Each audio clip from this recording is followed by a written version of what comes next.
And once again, I want to say greetings to each and every one of you. Aquala, welcome. Welcome to another round of the Conscious Master Report here on the LIB Radio, LIB and on livinginblack.com. My name is Kedia Whiteout, aka the Conscious Master. Weekday mornings, you and I get together live from 9 a.m. Pacific Time. That's 12 noon Eastern Time, 5 p.m. GMT, and 8 p.m. 5 p.m. BST and 8 p.m. East Africa time. We get together with you and we deal with culture, consciousness, historical perspectives.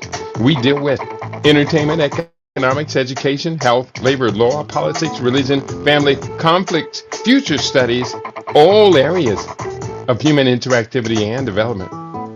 Today's date is Sunday, the 5th of October.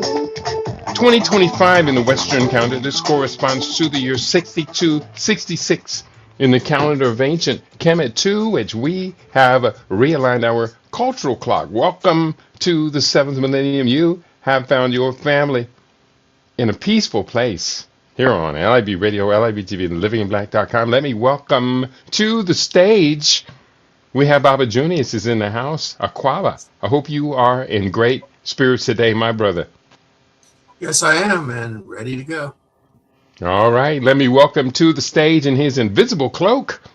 We have Brother Dwara is in the house. Welcome, Brother Dwara. It's a pleasure to hear you today on LIB Radio. Thank you, Baba. Shikamoni to both of you, Babas, and Ubuntu Ma'a to the global LIB Radio family. Absolutely wonderful, wonderful, wonderful. A lot of crazy news in the media this week. Now, today I put my focus on the African continent, but we would be extremely derelict of duty to ignore what is happening with our people within this nation in this country. Who wants to begin today's conversation? I have a piece of information that correlates to something that happened in 2019. Gallup poll recently did a survey and found that the U.S. media favorability and trust is at an all-time low. Now, this is not new. It happened before, and for me, it happened. The telling point, it happened like in 2019. People were upset about the media, the government, and big pharma because of the opioid crisis, because of the money that the pharmacy industry was pumping into political campaigns and on and on and on. Then lo and behold, you have the COVID scam and the fear mongering, and all that stuff goes away. And so here we are back again with the media again in mistrust, and rightly so, because we're engaged in gaslighting and propaganda. Good points you make. It reminds me, Brother Dwara, of the distrust in government. And the media, of course, is most of us, our interface between ourselves and government officials. And from my point of view, as a point of perspective, I lost all trust in the government going into the Gulf War, or the war against Iraq, Afghanistan, and all of that back in the early 2000s. What about yourself, Brother Dwyer? Do you have any reference points on this distrust of media and government and big corporations? There's an article that I'll search for it in a minute, but it was from 2021, kind of in the middle of the pandemic. And the author was talking about getting burnt out from all of the news stories, and how, as many people have pointed out throughout the years, that actual investigative real-time journalism has degenerated into celebrity opinion or gossip, and or this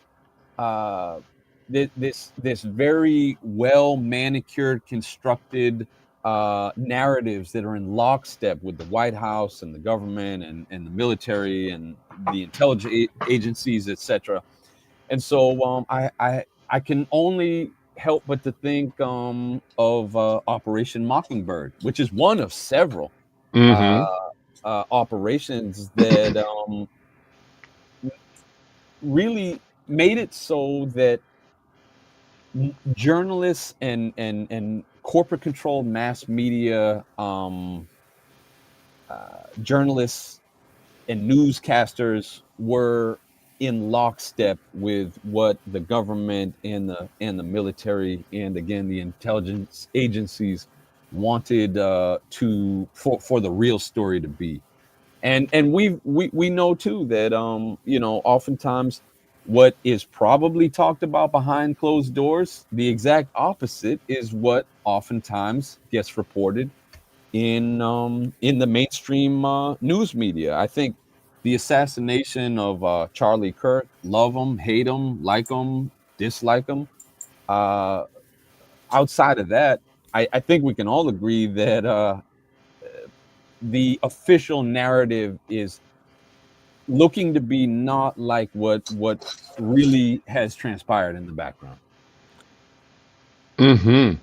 As you were speaking there, I'm reminded of various reports that all of this together, all of this negativity, this fear, this distrust, and more distrust is causing the general public to just distrust authority.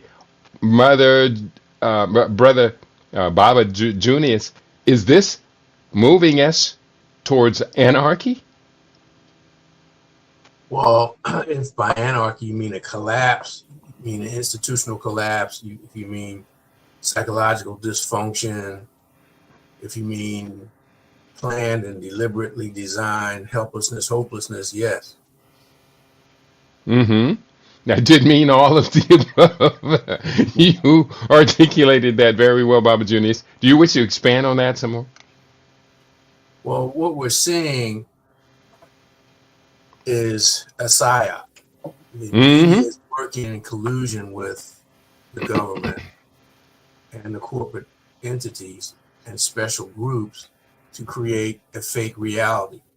Mm-hmm. So when you look at the narratives, particularly look at what's happening with ICE and then Trump's move to deputize National Guards and send them into cities that are governed by African American mayors.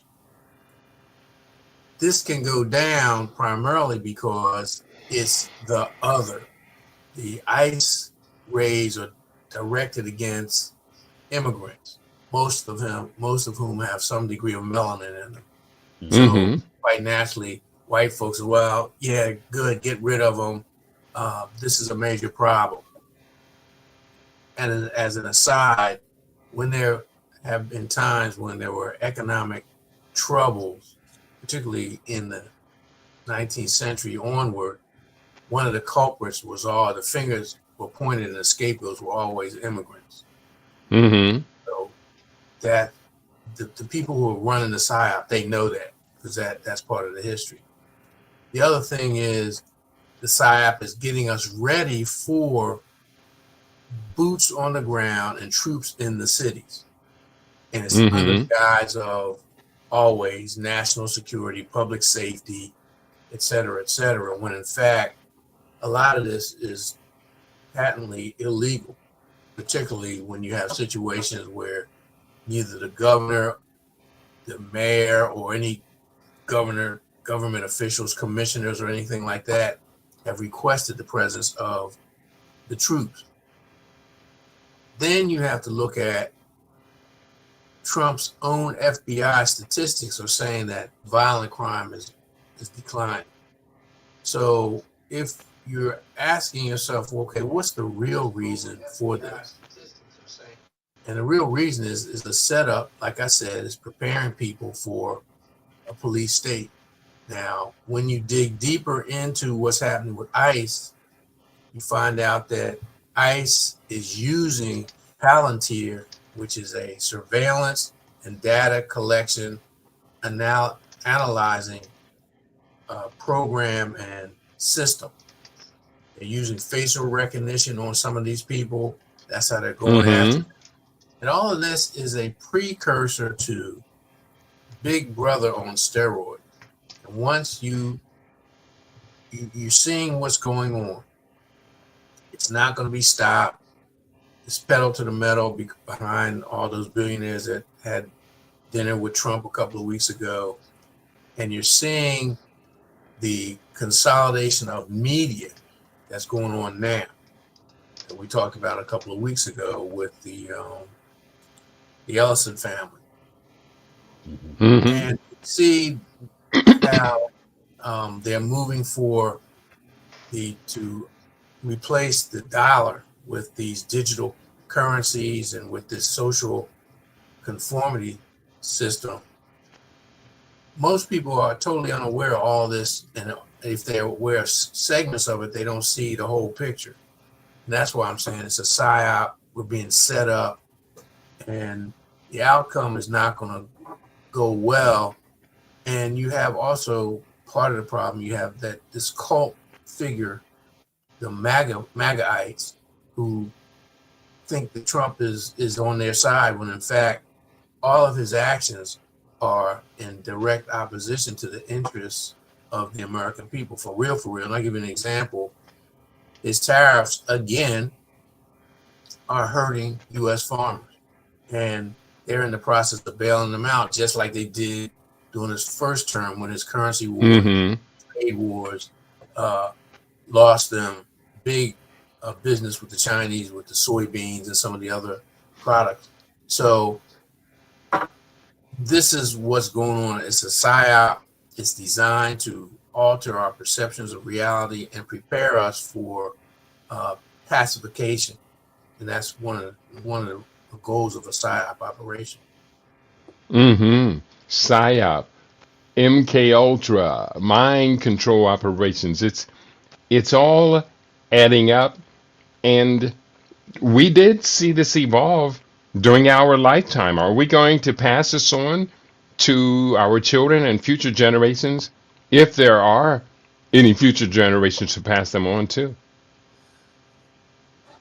Well, so long as we are hooked up to antisocial social media, which I want to be very, very, very clear. The more that we dig into this, the more we are seeing, as has been said before, namely by a brother on the African continent by the name of Artwell Nehemachena, who has said that we are being recaptured, re-trafficked, and recolonized again, but not on wooden floating dungeons on the high seas.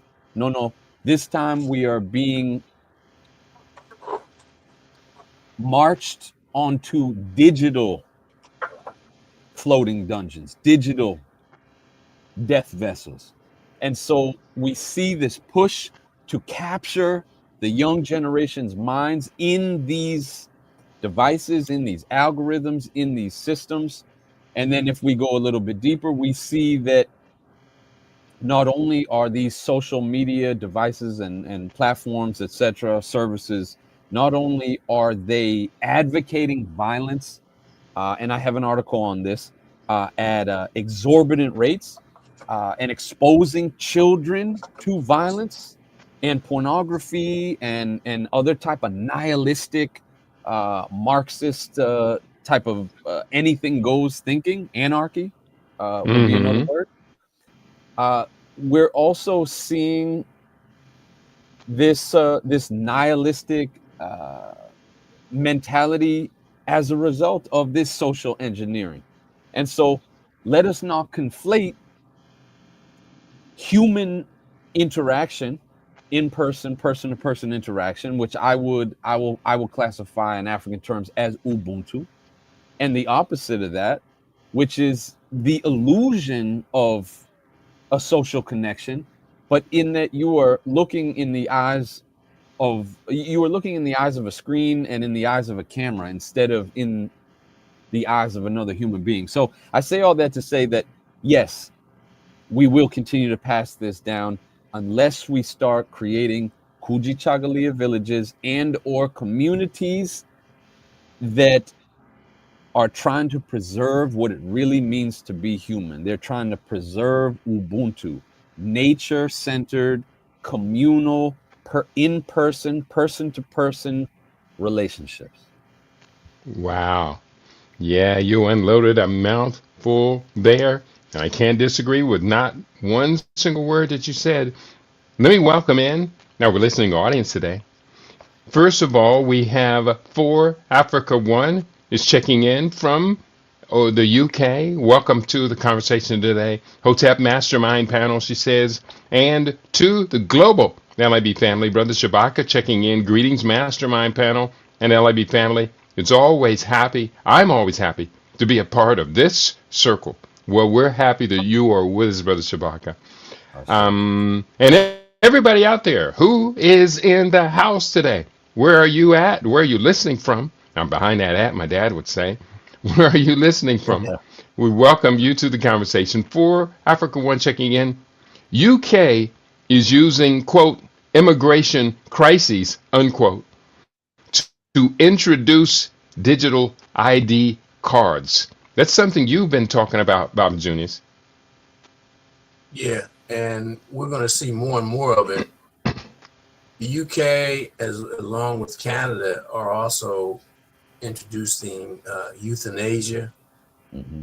And so with this situation in Canada, it's part of a PSYOP. It's part of the Hegelian dialectic: problem, reaction, solution. They created a problem by letting all these refugees in, and a lot of them were given, according to eyewitnesses in Britain as well as here in the United States, were given benefits because they were destitute, because of the fact they were refugees. And so as the clash of the various competing cultures plays out, and you're starting to see a lot of lawlessness and crime, supposedly, their solution is to bring in digital IDs, biometric tracking and recognition devices. And of course, everyone, it's not just going to be the immigrants who are subjected to this. It's going to impact everybody. Mm-hmm. So this is a way to get Big Brother. There's the Arab proverb: once the camel gets his nose in the tent, you can't stop him from coming in. So this is the nose in the tent moment, and eventually it's going to be part and parcel of the world, what some are calling techno-totalitarianism. Mm-hmm. Yeah. Important points you make. And Kujijagalia villages, as you said earlier, Dwara, would be a very practical solution. Within the villages, we could begin to disconnect from the matrix. Right. And I think the more that we disconnect from the matrix, the more we can defend ourselves, our village, and our children, future generations, that we can defend them. We won't be able to totally disconnect immediately from social media and television and stuff like that. We'll have to wean our population off of it. But I think it will be much easier for you and I to create an environment where we can wean our people off of all of this when we're responsible for growing our own food, creating our own crafts, making our own clothes, building our own furniture, for eating together. Eating together and having conversations together. Music, we could have music sessions every day. There'll be enough musicians at a village that we can have a concert as much as we want. There's so much that we should be doing as sovereign and autonomous people. Why are we not doing that? One reason is because our warnings and our assessments are falling on deaf ears, and people are blind to what's going on, mainly because they've been duped, or as Malcolm said, bamboozled, hoodwinked. Mm-hmm. We know that there's an anti-intellectual strata and stream within our communities. So a lot of things that we're saying, they're poo-pooing. You're conspiracy theorists. You're paranoid. You're this. You're that. Meanwhile, because we've been disconnected from our history, this allows us to be in this state of amnesia. And if you have amnesia, even if you're not still traumatized, you are traumatized because you're disconnected and you're disoriented from everything that you've known. And now you have to go through the arduous process of being reoriented. And that's what the powers that shouldn't be are doing to us. They're reorientating us into their fake reality. And when you look at our community, you look at our media, you look at what we choose to value and prioritize, it's very self-negating. It's very anti-Black. It's anti-life. And we're just caught up in the mix again in game theory, or another analogy would be a war, and we're just collateral damage. Mm-hmm. Yeah. Dwyer, did you have a comment? Yeah, I just want to quickly riff off of what Baba Jr. said. Baba, you just mentioned war and collateral damage. We think of the amount of low intensity warfare, if you will, that has been waged upon our people, especially in this country. And you get beaten down enough and for long enough and harsh enough. And what I'm seeing is just this desperate attempt to just kind of down cycle into hedonism as a coping mechanism to that low intensity warfare. For instance, I was at a farmer's market a couple of days ago, and I don't want to be too harsh, but it was like a convention of mutants. There were, I'd say, the overwhelming majority of it seemed to me to be LGBT friendly. I saw a lot of LGBT couples many of whom had adopted Black children. These children are running around with this look in their eyes as if they're just perpetually lost. But I kind of stood back from it all, and what I saw is that people are hurt, people are hurting, and I think that might be one of the magnets of liberalism, is that at the end of the day, it seems a lot of people, many of whom are our people, who have been beaten down by this low intensity warfare, they just seem like they want to give up and hold hands at the top of the mountain and sing kumbaya and let anybody and everybody do whatever they want, even if it involves abominations and ancestral abominations and taboos. And there's this almost cathartic, magnetic pull to want to just play music and play games and to be free, and this whole kind of like resurgence of this hedonistic hippie culture, where if I want to just be high all day and spin around in a circle in a field, then and make myself dizzier than I already am, then if that removes me from having to contemplate the chaos and the anarchy and the insanity of this war, then I think that is unfortunately the magnetic pull to liberalism, from what I can see. And it struck me in that moment. Yeah. But Yeah, that Wow. is that's dangerous. That's While dangerous. Dwyer was talking, I was writing down some things. So he talked about the low intensity warfare.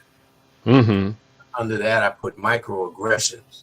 Mm. Whether these are physical microaggressions or psychological aggressions, they happen all the time. And then under that, I put the beat down. And that's what it is, a constant beat Mm-hmm. down Mm-hmm.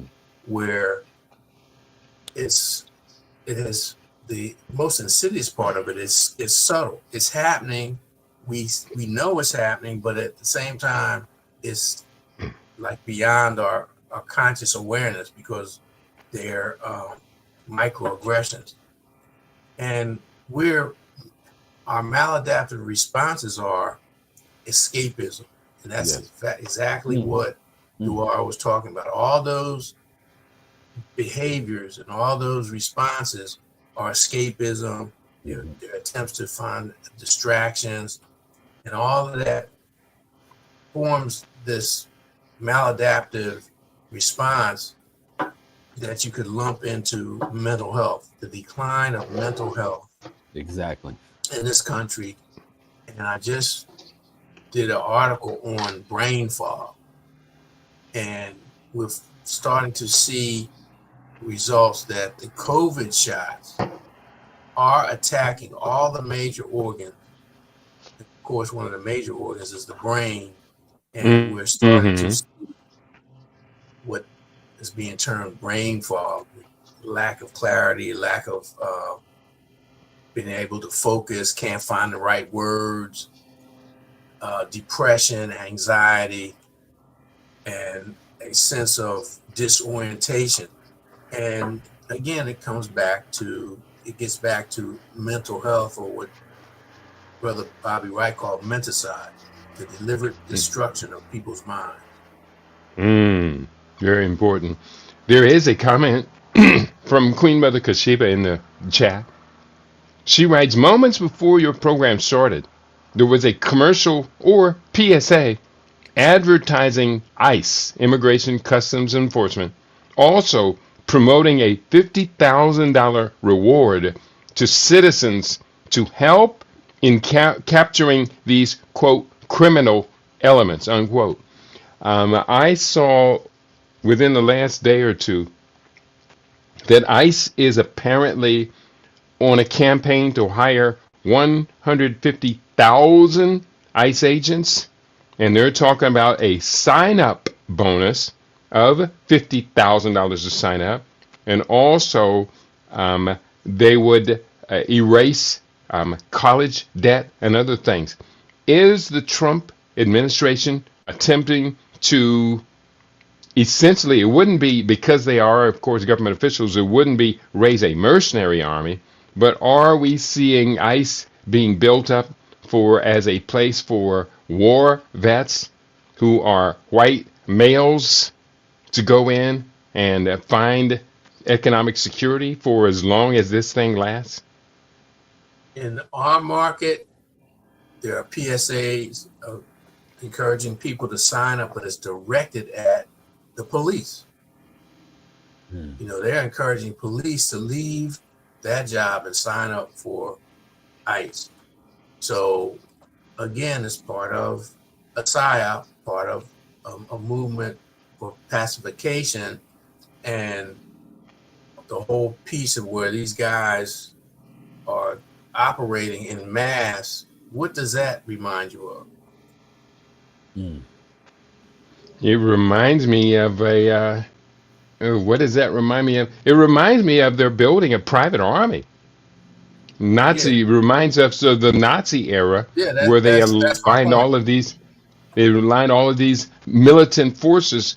Eventually, there were a number of different ones, but eventually they filtered out the ones that they couldn't rely on and then concentrated the rest into different tiers. There was the Wehrmacht, the SS, and different tiers.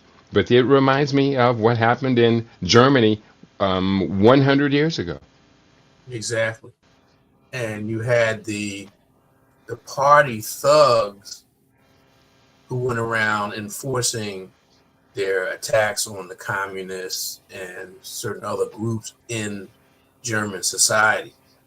And also, it all reminds you of the Ku Klux Klan. Wow. Based upon everything that I am hearing, I think it is unavoidable that the United States is moving toward another civil war. And in exploring this within the last few days, doing my research for my daily programming, Mhm. it appears to me that if they are planning on a civil war, they're trying to get into it as gradually as possible, believe it or not, as gradually as possible, because quite simply at this particular point, they would be resisted and would be expected to lose.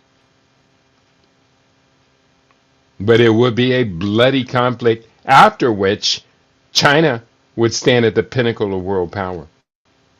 Are the Chinese setting all of this up so we would destroy ourselves from within?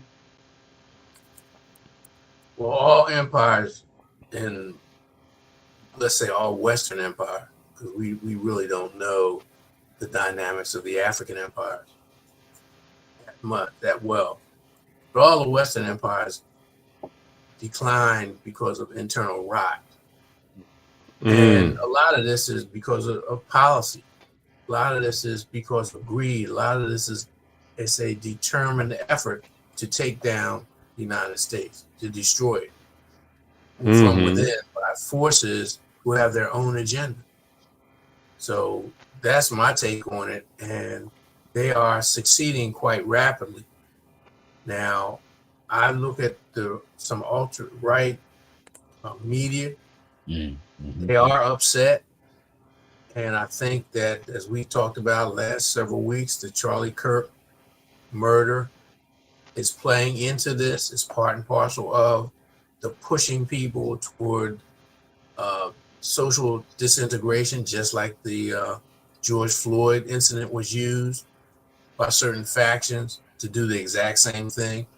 So I agree Mm-hmm. with you. I just haven't flushed out what the Civil War is going to look like. Yeah. Duara, And did you want to comment? yeah, absolutely, sure. I think from my estimation and from where I'm sitting, I think it will be regional pockets.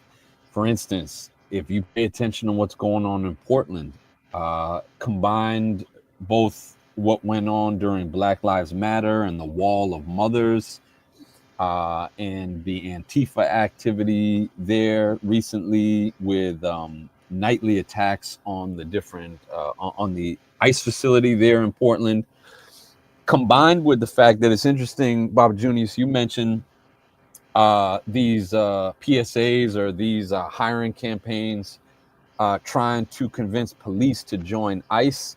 That's very interesting to me. That stood out to me when you said that, because from what I can see, a lot of the mayors are directing the police not to help ICE. And so there seems to be this law enforcement schism between ICE government agents, right, and local police forces. And so the local police forces in this one Portland example, anyways, are arresting only the pro ICE, and these are like lone individuals, prone ICE, these solo pro ICE supporters that are also one or two of them outside of the facilities. They're arresting them, but not the scores of, I guess you would consider Antifa leaning, anarchical, liberal, kind of Marxist individuals that oftentimes, from what I understand and from what I research, are the ones that are doing a lot more damage. And so that's an interesting schism. But I think looking at a city like Portland, Oregon, gives us a glimpse into what a future regional pocketed civil war may look like. But keep in Mm. mind, let's go back and look at the George Floyd fallout, Mm-hmm. where we know that there were NGOs, there were people like Soros, and there are other folks who pumped money into these campaigns. Campaigns were very were designed to be very destabilizing in terms of the social order, defund the police, Right. where we saw how they took over and infiltrated the Black Lives Matter movement and turned it into just this puppet organization to do their bidding. And I'm equating the same thing with those folks who are responding to the fallout of the murder of Charlie Kirk. Mm-hmm.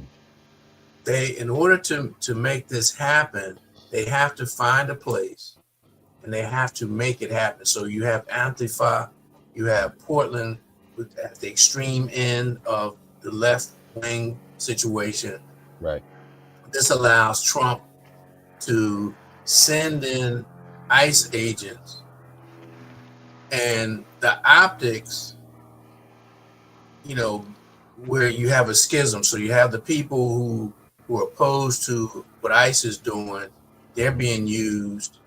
Then you have the MAGA ICE, or the people who say, hey, well, wait a minute, we just want quote unquote law and order. We just want to be left alone. We just want to have some peace and stability. And all of this is being used to create this fake reality that this country is on the precipice of collapse. And of course, Trump is using this to his advantage to distract from a lot of other things. When in fact, I doubt seriously the people of Portland, Oregon have really taken sides in that matter in terms of going out, getting their guns together and setting up barricades and attacking the police or what have you. I think this is all a staged event to further social collapse and disintegration. I can't argue. Oh, I'm sorry, Baba. Go ahead. Do make your point. Mm-hmm. I was just going to say that when you take into account, you mentioned George Soros and his son as well, I believe, is also mixed up in all this. The fruit doesn't fall far from the tree, neither does the berry from the bush. So we have been privy to information that is told us about professional and paid protesters, and then if you tie Netanyahu into the whole thing, and the last I heard, he's paying some Israel's the occupied state of Israel is paying some influencers $7,000 a post to try to reframe that narrative. So I just want to say, Baba, I wholeheartedly agree with you that these are mini theaters that are oftentimes filled with paid agitators and professional protesters at the likes of George Soros and his son and those types of open society organizations. And that is gaining a lot of media coverage. And that goes back to what we were originally talking about, which that then is internalized by the average citizen. And that fear is inflicted into the mind, which we know reduces cognitive ability. It suppresses the immune system, living in that constant state of fear. And again, last but not least, my last point is, again, we have to go back to Agenda 2030, where one of the 8 predictions of the World Economic Forum is that the U.S. will no longer be a global superpower. Yeah, well, we can see that one definitely coming into play. I want to talk about the Secretary of War, Pete Hegseth. This past week, and we haven't had a chance to talk about here on the Mastermind, they called all of the generals around the planet to come to, I believe it was Quantico. Yes. And for a meeting. During this meeting, he spoke, and he was outrageous. It's been criticized by everybody, including a lot of former military commanders. Present military commanders are not allowed to comment on anything political. But from the Associated Press, I have the story up. Trump calls for using U.S. cities as a, quote, training ground, unquote, for the military in unusual speech to the generals. And did either of you get a chance to listen to the Hegseth and Trump speech to the generals? Yes, snippets of it, just segments of it. The typical sound bites that you see on YouTube or what have you. But again, when you listen to what Trump is saying and you look at what he's doing, which cities are going to be the test grounds for this counterinsurgency training? You're seeing it They'll all already. be, yeah, they'll all be blue cities, and blue cities Right, tend right, to favor the African presence more so. right. So here we are. For the most part, we're people. And I know just in the last Philadelphia mayoral election, Sherelle Parker was going around talking to people, and the communities were saying, hey, we're under siege. You have to do something about the lawlessness, the open air drug markets, the, the squalor, and all of that. And so I'm saying all this to say we're collateral damage.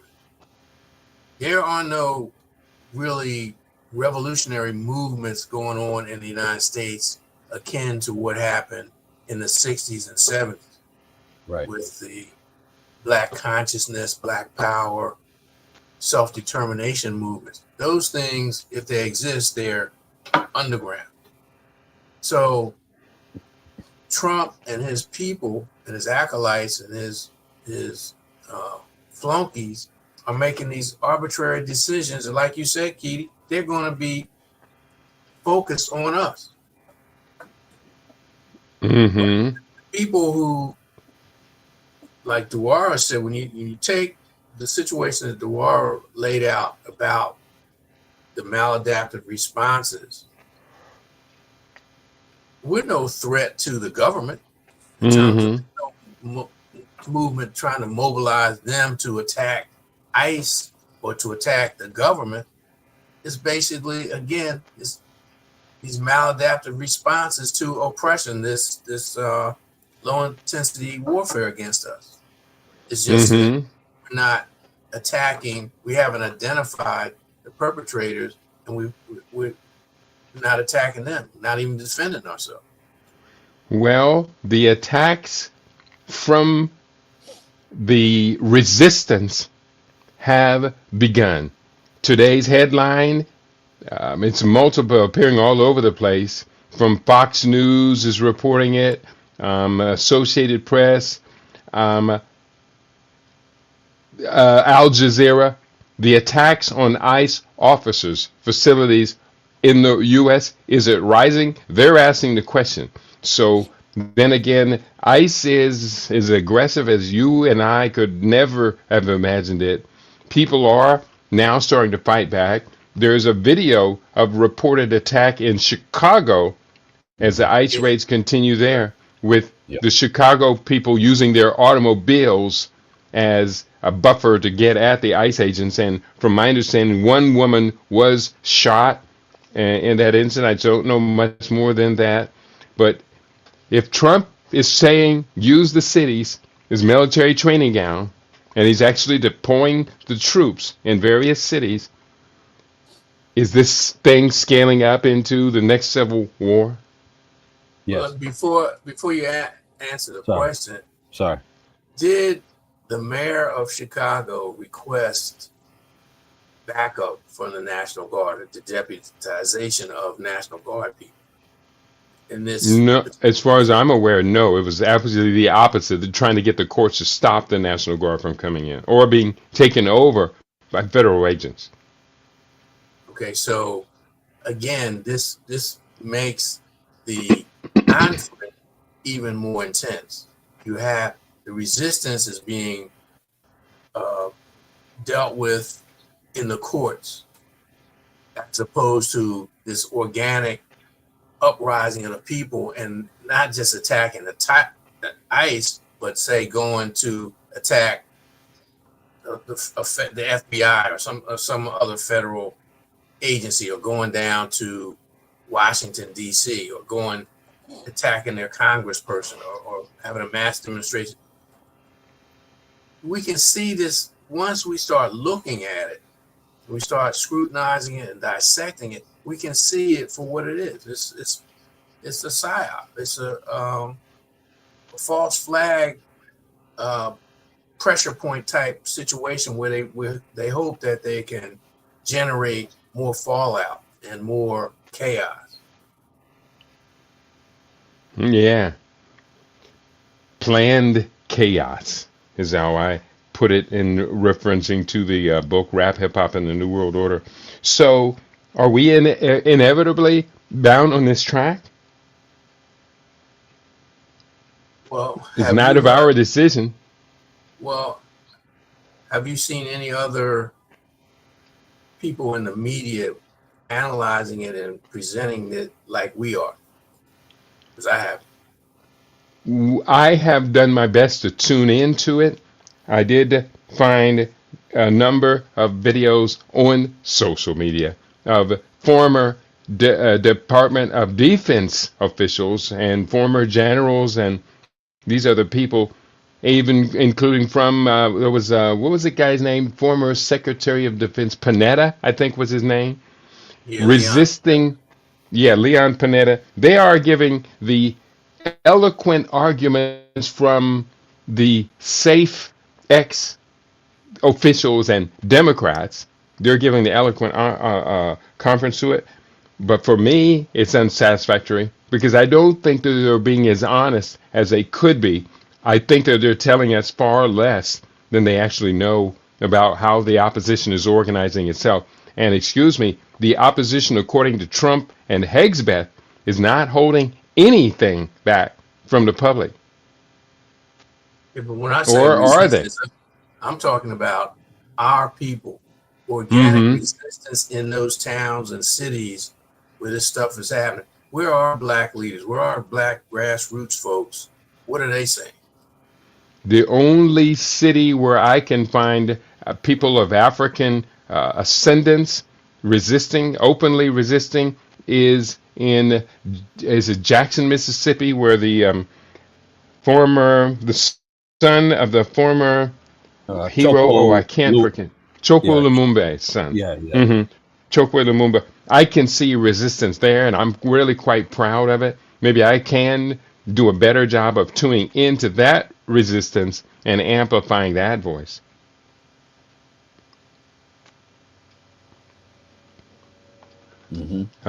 We say in the house,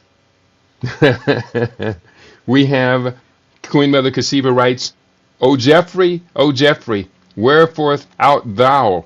Where art thou, Jeffrey? Is she talking about Hakeem Jeffries? Probably. Probably.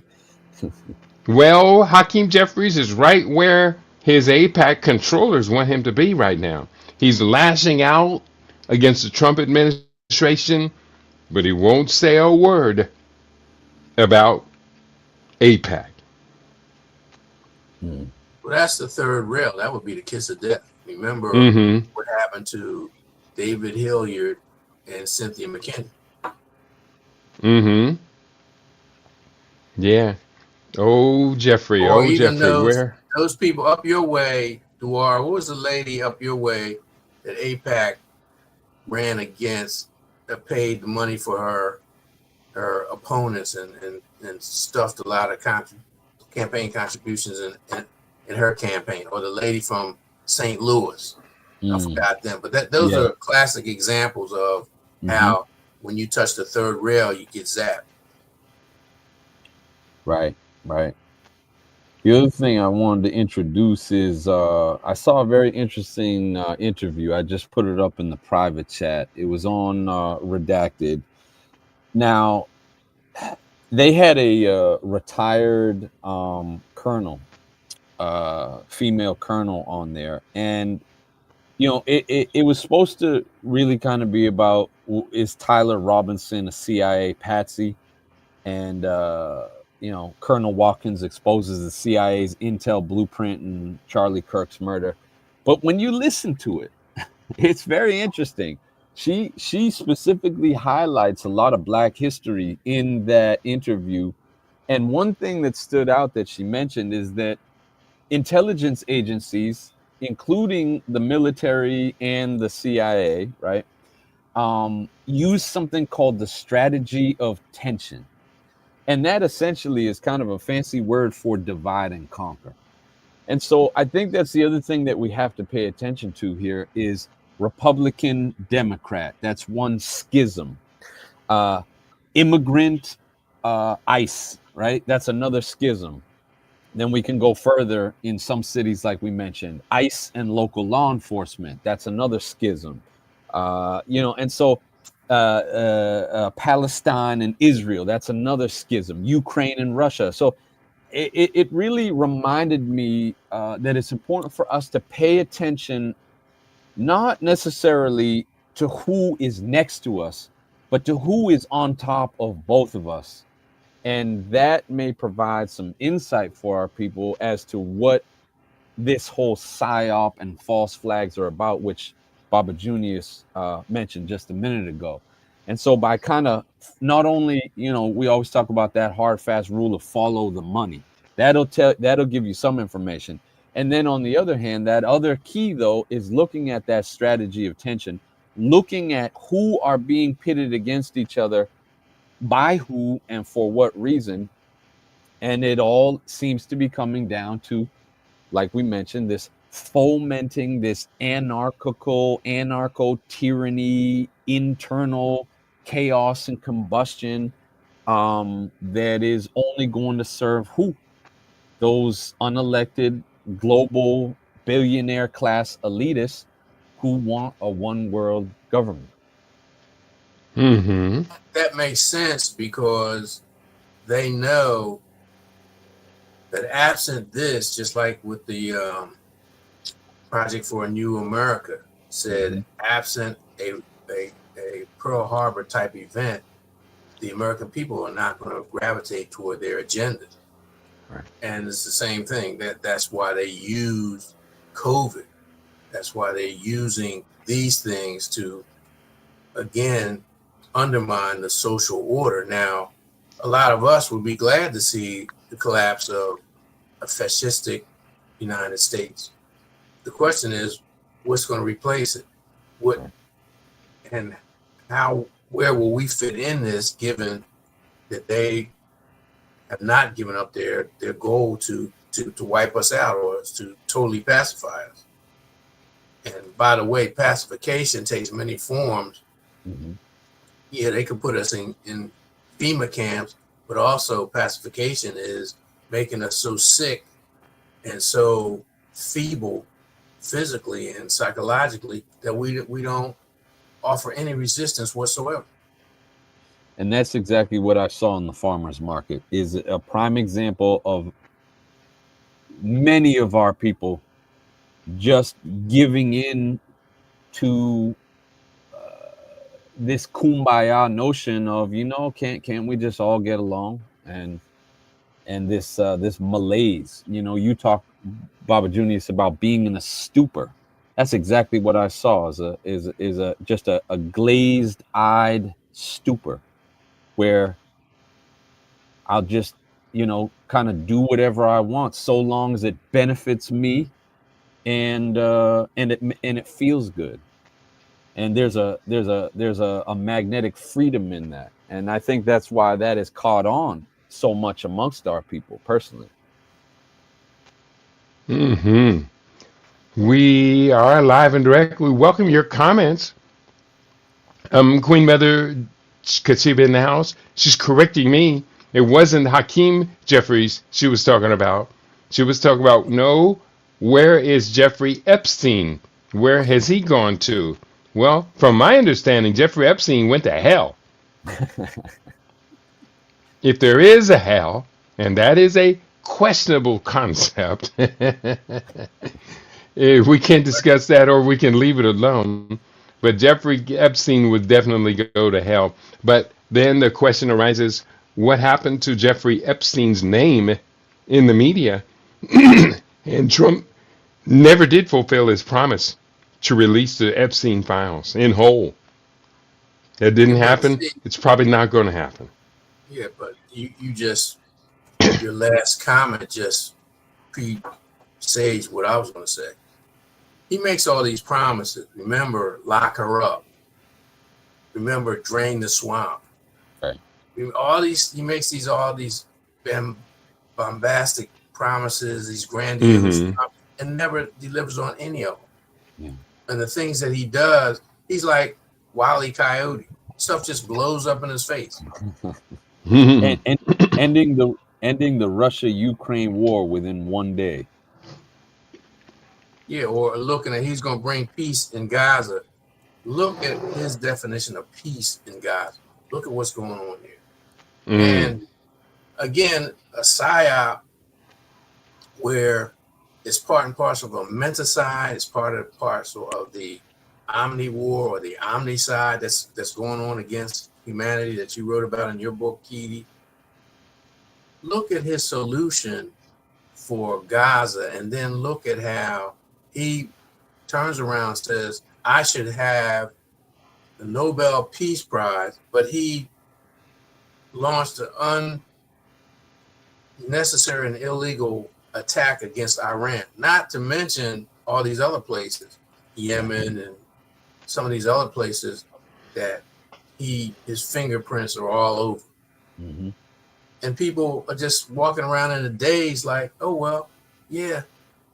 I mean, clearly, the only reason that Joe Biden fell was because he was exposed as totally mentally incapacitated.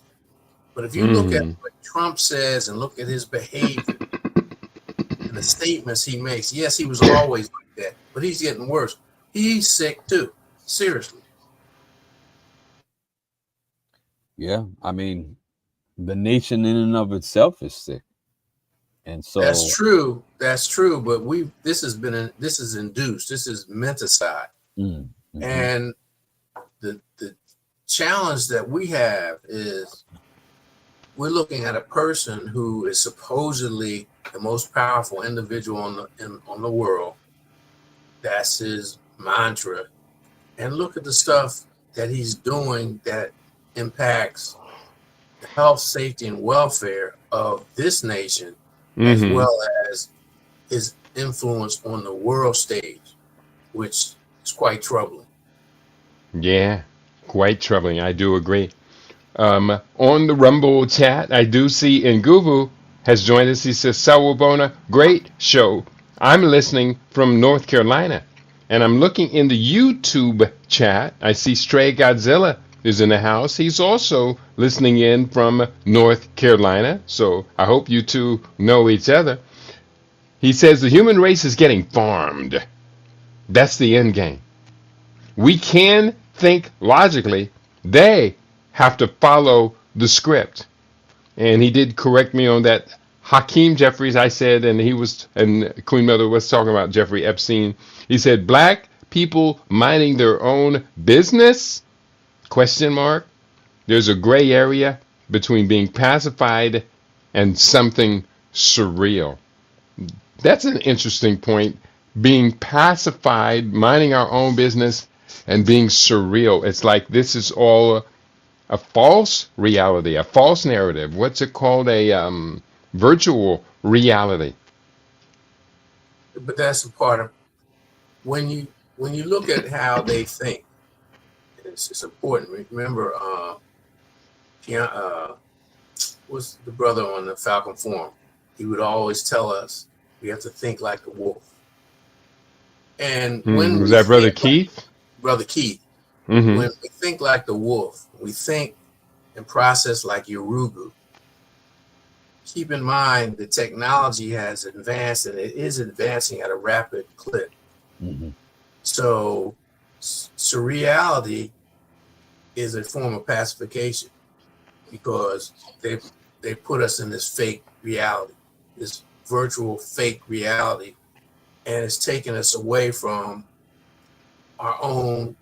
And when you look at it and you piece everything together, transhumanism, digital interfacing, and all of that. He's absolutely right. He's absolutely correct. It's surreal, but it's a form of pacification. It's a form of usurping our power as human beings, divine beings on this planet. There was a meme, to your point, Baba Junius. There was a meme. I think it was posted on Cryptagon, and the meme was this. It was directed at Gen Z, and so it's like this empty room with no furniture, just one room, and it's got like a blow up mattress and kind of this cartoonish, depressed looking figure, kind of just leaning up against the wall, laying on the oh, it's horrible. Laying on the air mattress, and then there's a bag of Chick-fil-A that was like photoshopped into the picture, and like a bunch of Monster drinks, and then a flat screen TV with a video game controller, and then on the TV was like anime playing.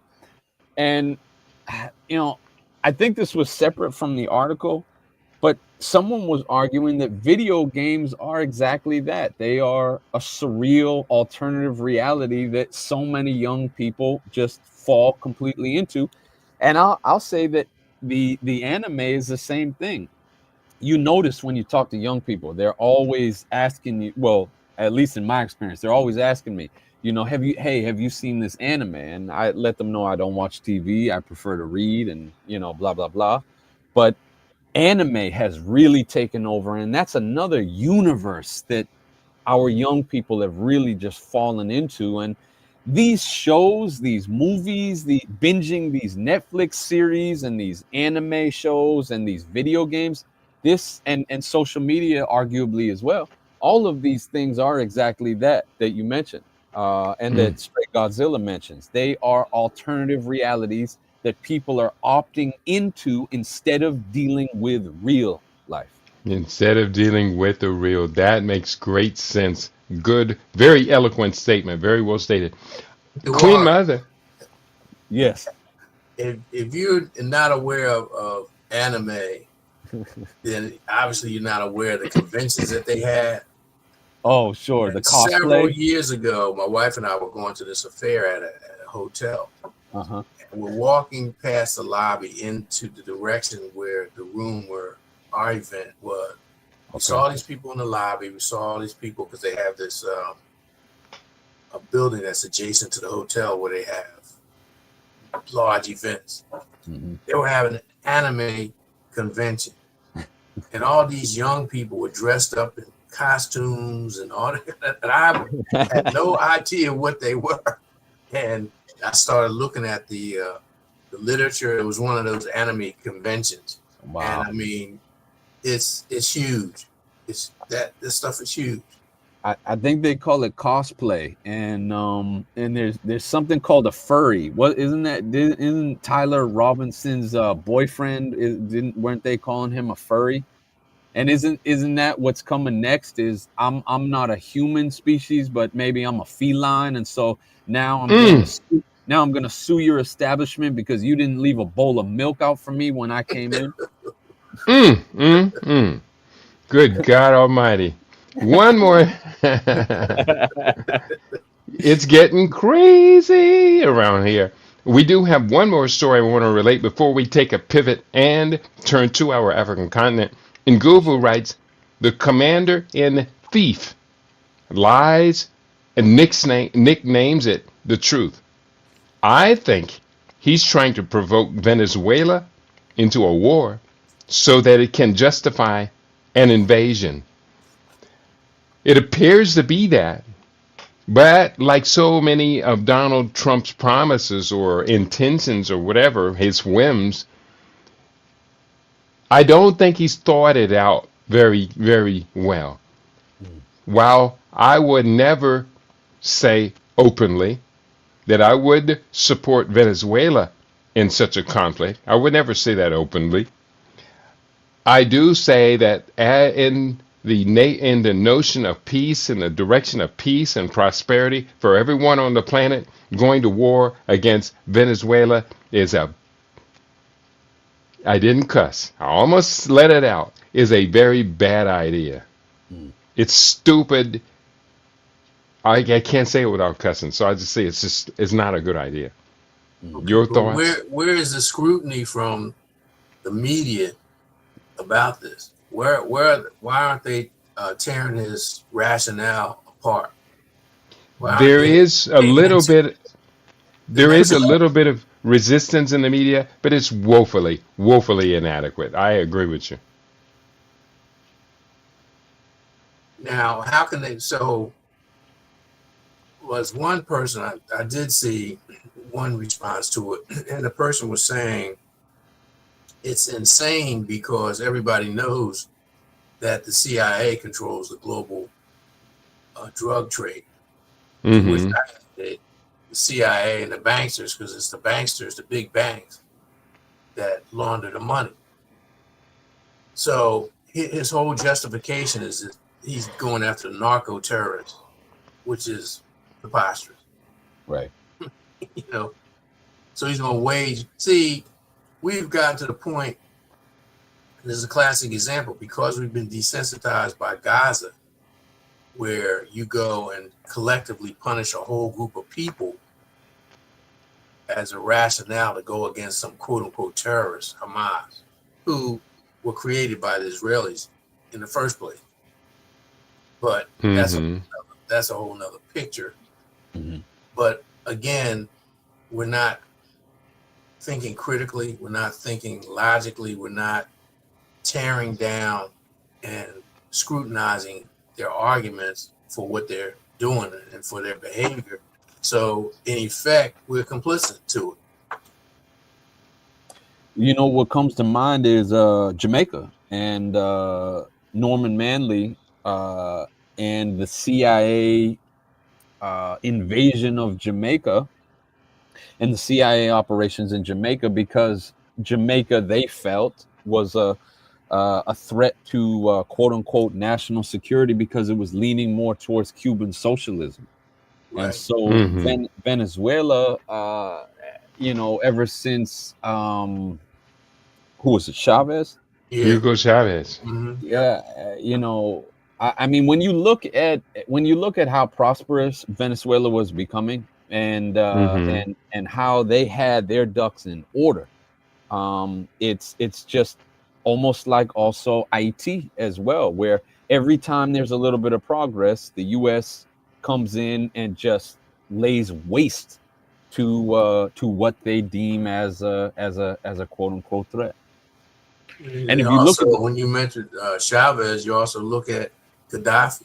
right, Anytime you have a leader who puts his people first and prioritizes building up the country, and they have the means to do it, and they're not mhm, dependent on the IMF, the World Bank, and USAID, exactly, they get off. exactly. Yep.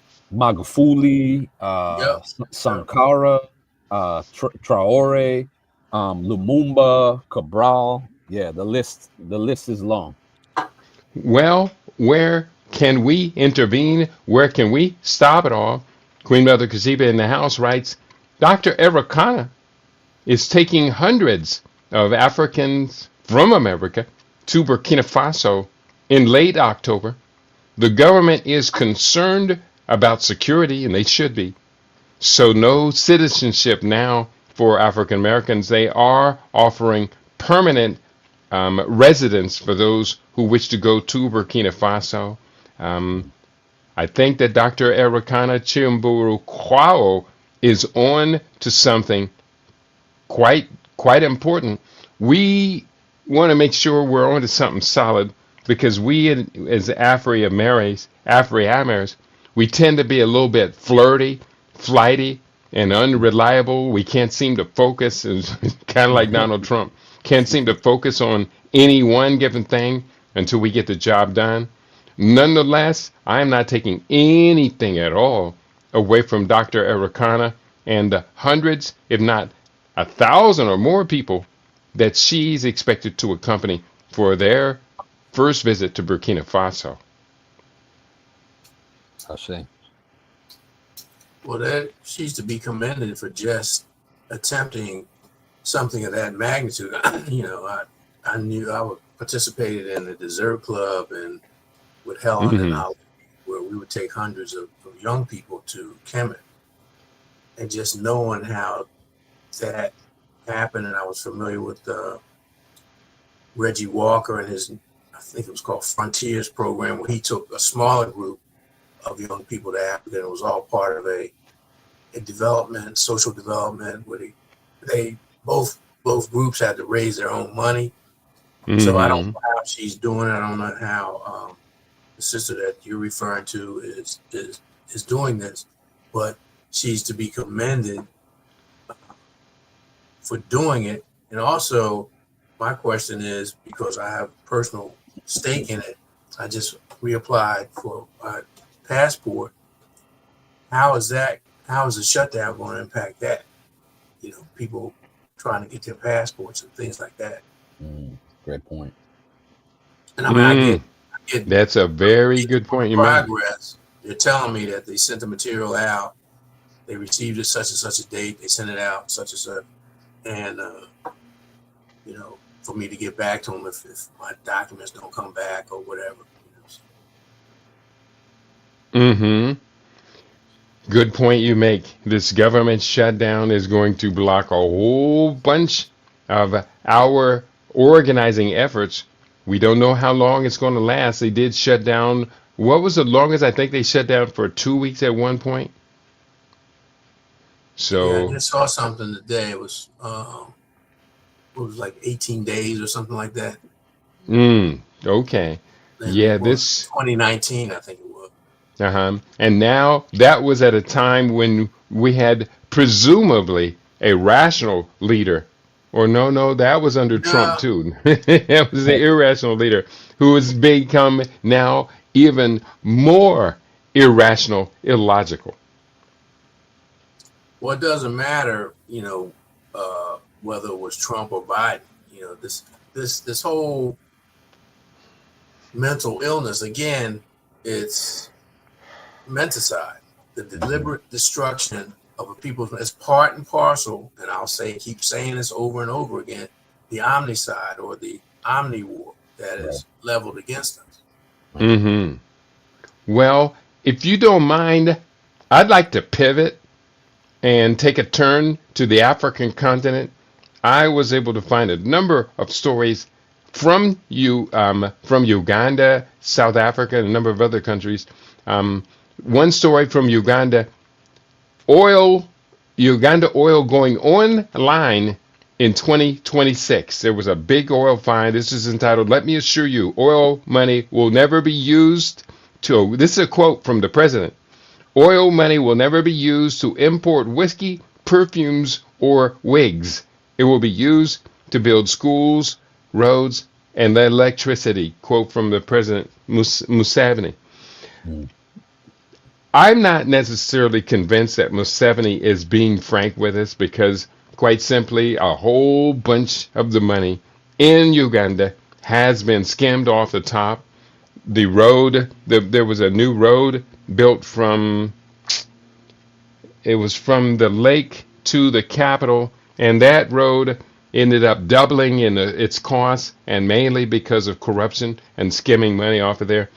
Do you recall the $12.1 trillion gold ore find in the Busia region? Do you recall that one? We talked a lot about that here on LIB Radio. Was that the It's mountain of gold found in Congo? $12.1 trillion worth of gold ore. Well, I have an update for those of us who were fascinated about that story. Construction of a gold refinery began in the aftermath of that, and the company projected production to start in 2023 to 2024. Wagagai, that's the name of it, Wagagai Mining Limited, a Chinese-owned company, was granted a license to develop the site in Busia district. To date, though, it largely is unrealized. The $12.1 trillion figure remains unrealized and largely theoretical. While Uganda is expanding its gold sector, There's no evidence that discovery has yet translated into a single dollar of tangible economic gains or confirmed reserves at that scale. So it appears that that was a whole lot of hype. The hype went up into the highest levels of the Ugandan government, but there is no reason to believe that any of it was true. Does your research indicate there was any snafus along the way in terms of funding, in terms of actual mining and processing the gold? Not that gold, not anything from the Busai discovery. Uganda has been increasing its gold refining. That's why they built a refinery. Uganda has been increasing its gold exports, the majority of which, 40% of Uganda's gold export, goes to the United Arab Emirates. Now, is that because they have a treaty and that they're doing the engineering and helping them develop the mining and the processing of it? The reason I'm asking this is because when you look across the board, more and more nations are focusing on gold and gold reserves and accumulating gold. And I think this is a tangent that it's because of they're trying to position themselves when the Western system collapsed and they want to have something tangible that they can hang their hats on. So, question: Are the Arabs deeply involved in the whole process there? Well, we do see the largest what's a mining commission, I guess it would be, was given to the Chinese company. Key beneficiaries. I'm looking at this document. The Ugandan government stands to gain significantly from gold extraction through royalties and taxes, estimated at as much as $700 million. And it didn't say what time frame that 700 million would come in from, whether it was yearly. If it were truly 12.1 trillion, one would think that a whole bunch of 700 millions could be divided into that. Foreign companies. Many mining operations in Uganda are owned or operated by foreign companies, particularly from China. For instance, Wagagai Mining, a Chinese-owned firm, had been granted exclusive mineral mining rights in several regions. Local communities would benefit from job creation or economic opportunities associated with mining. The extent of these benefits can vary. You know, many of these jobs are just artesian miners. And so that's little more than, that's just somebody digging through the mud just with no, for gold. No tools. I'm not dismissing that. That was much of the source of wealth of California in the early days, but it's mainly going to be as close to slave labor as we might imagine. Investors, the discovery of gold has attracted significant investment interest, positioning Uganda as a potential mining hub in East Africa. And these investors are estimated to come from non-African countries, including United Arab Emirates. And so there are a lot of challenges. In conclusion, while Uganda's gold resources present opportunities for economic transformation and development, the benefits must be managed carefully to ensure that all contributors to sustainable growth and equitable wealth distribution, that this is taking place amongst all stakeholders involved. So bottom line, it appears to me that once again the worker extracting the gold gets the last consideration, while the investors get first consideration. That's my opinion. And also the nature of the partnerships. I'm all for partnerships, but I think Africans have to engage in partnerships where they partner, say, with the Chinese or the Indians to allow more Africans to go there and learn engineering, so ultimately they can return and not be totally dependent upon these companies. Great point. Because there's very little accumulated knowledge and practical application being done by the Africans themselves anytime they farmed these mining and processing plants and companies out to foreigners. So yeah, okay, you're getting money off of, as you said, royalties and taxes, but how much more would you get if you had an ownership stake in these mines? Mm-hmm. Yeah, very good point you made. Um, I had my hopes up at 12.1 trillion dollar potential. I reported that story as enthusiastically as anyone. Hmm. Now, I kind of feel like I was misled or been had or just believed in something that wasn't necessarily real. But again, you've been at the forefront of talking about the rescramble for Africa. Hmm. And that's what we're seeing. Right. As the world takes sides, the American empire and its vassals recognize that they're behind and they have to get access to the resources. And where are many of these resources? On the continent of Africa. Just like um, they're trying to gain access to Venezuelan resources, not just the oil, but they also have these minerals. Right. So again, it's just another form of colonization and imperialism. I was reading something yesterday that said that the basis of most conflicts is over resources, from the local level to the international level.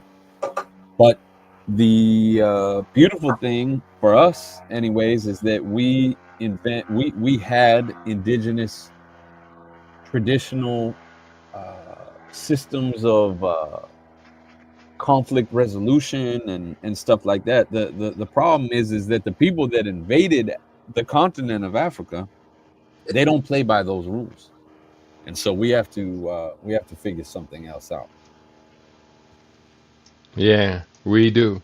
And that is our task. Um, it's Yeah. almost overwhelming. Let's go forward. More stories from Africa. I'm going to report on construction of, oh, talk about the building of the gold refinery. This is an interesting story. Former President Goodluck Jonathan has joined other Nigerians mourning the death of Somtochukwu Maduagu, a popular television anchor who died on Monday during an armed robbery at her residence in Abuja. The former president said Maduagu died at the peak of her potential, urging the police to bring the perpetrators to justice. Neighbors have said the journalist died trying to escape the robbers by jumping from her third floor balcony, our apartment balcony. The attackers reportedly subdued security guards and went from flat to flat, floor to floor, robbing residents of their possessions, including cars, laptops, phones, and other valuables. What a horrible, horrible crime to take over an apartment building and just go floor to floor and rob all of the people. She ended up attempting to escape them and jump from her third floor balcony and did not survive it. That sounds like something you would hear out of not Philadelphia, but out of the United States. Yeah. Uh, that in itself is alarming. You know, television, and I recently upgraded a Netflix account because of the fight that took place a few weeks ago. Hmm. And I've been watching Netflix movies until the account is depleted. It's actually I turned it off as soon as the fight went off. I don't really want to watch the fight, and after the fight, I turned it off. And America has a culture that's just overwhelmingly obsessed with killing, robbing, thievery. A new trend are these glamorous movies about break-ins, thievery, stealing jewelry, the heist movies, for Mhm. everything from heisting the Federal Reserve of gold stocks to just everyday thievery, etc. America is obsessed with guns and with stealing. Am I observing this correctly? Well, Absolutely. you're observing it, and hopefully our conversation will evolve to the point where we explain why they're doing it and what their end game is for doing it. Those they've always loved violence. When you look at the history of Eurasia, the western end of Eurasia that they call Europe, it's one of endless wars. I mean, and because we've been colonized by the Anglo-Saxons, we're Anglophiles for the most part, all we see is this from their perspective of the things that they were engaged in. But when you look at that part of the continent of Eurasia as a whole, there's nothing but a long succession of wars. The 30-Year War, Crimean War, the War of the Roses. You just go all the way. They love war. They love violence. Mhm. Why? Because their direct ancestors, the Huns, the Goths, the Vandals, the Jutes, and all, they were war-loving people. You know, they want us to think of them as the Greeks and the Romans. That's not the case. The case is their immediate ancestors were war-loving nomads, and they took that with them during their so-called age of exploration. Once they got to the point where they could form nation states and all that kind of stuff, they have exported that kind of behavior and culture around the world. This is cultural imperialism, where they hoist their values on the world. And what are their values? Violence, thievery, piracy, rape, pillage, and plunder. Mm. Now Hmm. let's take that's the Uruguayan mindset, and let's juxtapose that to Ubuntu. I'm gonna just read a couple of sentences from this book. It's called Indigenous, Traditional, and Non-State Transitional Justice in Southern Africa, Zimbabwe, and Namibia. And it's edited by Evaristo Benyera. And in one of these articles, first they start out with a very deep but simple explanation of Ubuntu. They say Ubuntu emphasizes that the self is defined by its relationship with other beings. And then Mm-hmm.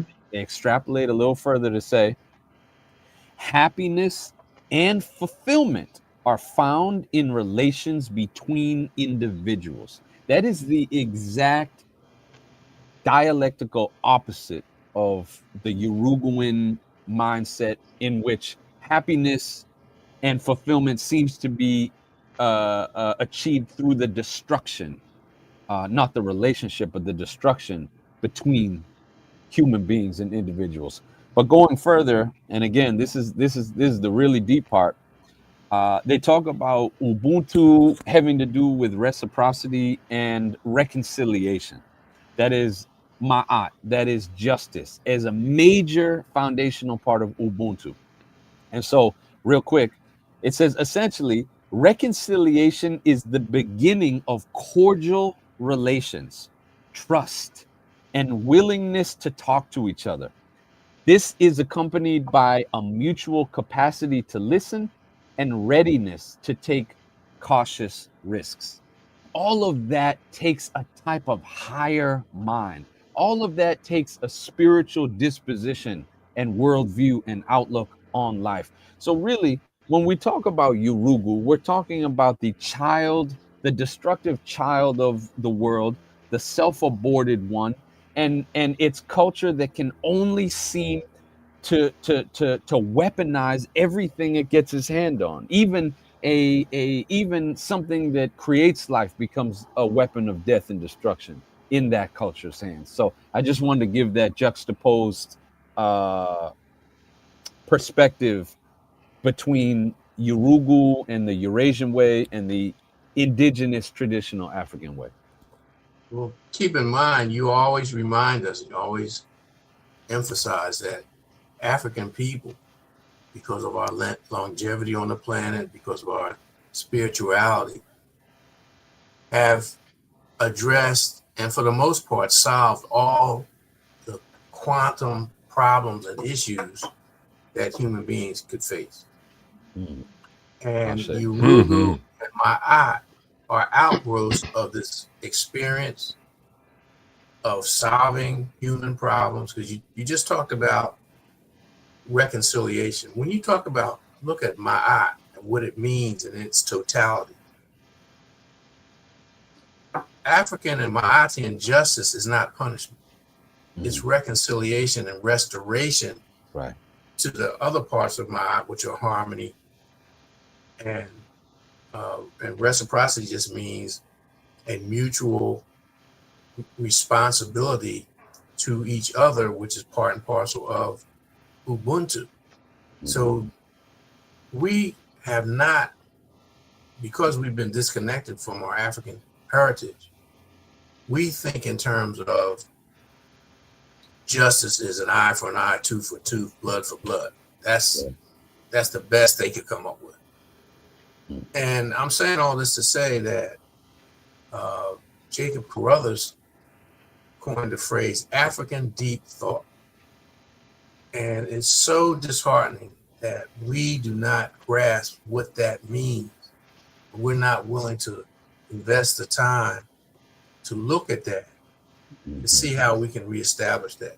Because we attempted to establish it even here in the bowels of enslavement in this country, in terms of how we dealt with each other, despite being programmed for self-hatred and self-negation.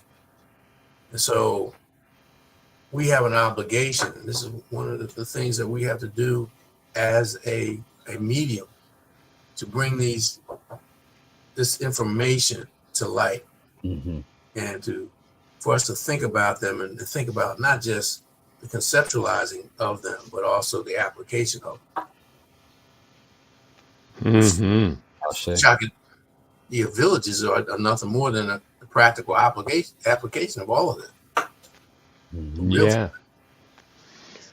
Few comments I'll catch up with. Queen Mother Kutsiba writes, also, Burkina Faso needs computers. Do you know of any used laptops that could be sent to Burkina Faso? They will be used in libraries. You know, I had great connections for buying used laptops back in the day. And of course, they're going to be pretty easy to find. The key about it is just find a source where you can get a large quantity and make them reliable. Back in the early days, 10, 12 years ago, when I was traveling to Africa fairly regularly, I would always take at least 2 extra laptops with me that I would leave in Africa. On the trip to Uganda, we left a laptop at the Green Gate Academy in the name of the town, a small town outside of the capital city, Kampala. I can't remember, but we did donate a laptop then, and I have donated them probably at least 12 or so laptops on my various trips to Africa. So I could, check into my old sources and pull those back up again. But I do think it's a great idea. Laptops over here, you can get them for pretty reasonable, especially reconditioned laptops. And so why not us? I was going to take laptops as connected to ultrasound devices with me to Ethiopia a few years ago, but unfortunately the momentum of raising money for laptops had run out at that time. But at that time we could find these portable ultrasounds for anywhere from $2,500 to $3,500, and theoretically, or ideally, each one of them might have saved dozens, if not hundreds, of mothers during high-risk pregnancies. Mm-hmm. So we're going to do the best we can. So Burkina Faso laptops, let's keep that in mind. If any of us can donate one, I may have one or two around here that I could donate. No, I think I donated my last one last time I went to Africa. Last time I went to Kenya, I took a laptop over and left it there too. So we're going to do the best we can. I do see, oh, Queen Mother says, damn those UAE fellows, United Arab Emirates, as they are sponsoring the RSF in the Sudan. And we should never forget the greatest humanitarian crisis on earth today is in the Sudan, it is in Africa. And if we don't talk about that, we're derelict of duty as journalists. Yeah. Exactly. And it's been ongoing and it's very deliberate because of, again, follow the money. It's not just the ideological and the racial and religious divide there. That whole situation where Sudan was bifurcated, and then now you have South Sudan and Sudan. All of that is about money. All of that is about resources. It's about domination. And again, unfortunately, it seems like the Arabs always take the side of their cousins, their European cousins. So Or the Arabs are acting as yeah, surrogates. Yeah. surrogates. That's the word I'm looking for. Surrogates in Sudan. And on the opposite side, the Chinese government had an arrangement with the Sudanese government, official Sudanese government, to get access to Sudan's oil. And of course, that's something that United States and the Western countries really oppose Chinese having access to Sudan's oil. Right. Or any oil in Africa. Again, because that was one of the reasons they off Gaddafi. That's right. Right. Right. And we obviously can't generalize or make blanket statements, but by and large, that is why I use the term Eurasian, because the Arabs, as an Asian people, cannot be left out of the brutal history inflicted upon our people.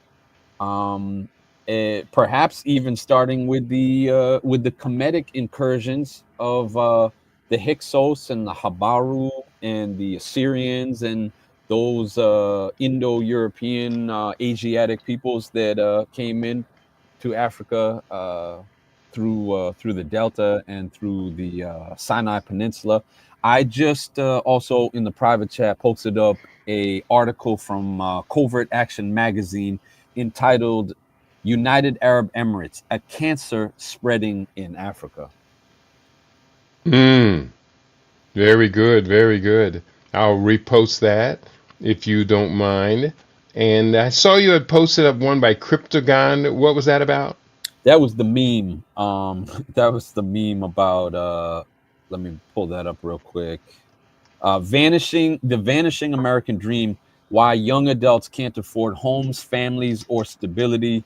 And essentially, that was the meme of the cartoon person laying on an air mattress, watching anime and drinking Monster and playing video games. And Okay. yeah, there's a little dog there too, instead of like a girlfriend.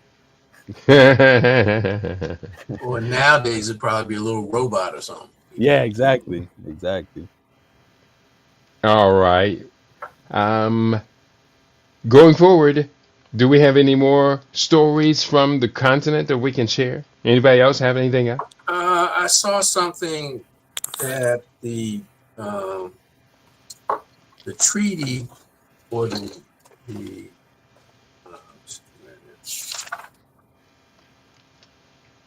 the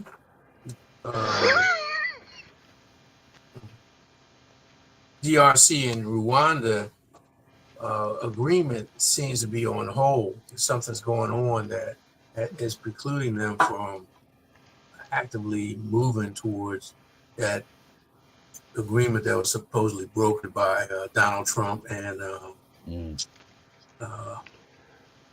was it Qatar? I think it was Qatar. One of those Arab entities.